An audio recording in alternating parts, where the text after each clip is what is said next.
After a month of, well, let's face it, pretty awful movies, I decided to go back to my childhood and revisit a favorite of mine, 1982's Creepshow, written by Stephen King and directed by George Romero.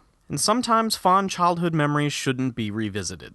I'm not going to drag this one out, as pretty much everyone is aware of Creepshow, but briefly if you're not, it's an anthology film with stories in the vein of the classic EC comics from the 1950s, like Tales from the Crypt.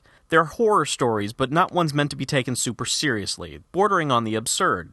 As I rewatched Creepshow all these years later, I don't know what's changed within me, but I just felt embarrassed for the people involved. And there's some big-name talent on screen in Creepshow. Ed Harris, Hal Holbrook, Ted Danson, Leslie Nielsen, E.G. Marshall, Adrienne Barbeau, but I just sort of felt bad for them. And for me, it's really just the tone of the movie that doesn't work anymore. Direction-wise, it's fine. The acting is solid and everything looks great. But the weird mix of horror and lunacy just rubbed me the wrong way this time. It was just awkward and unpleasant. Like when your date gets drunk at a wedding and starts doing dances that only look good in her head. Okay, maybe that's too specific of an example, but you get my meaning.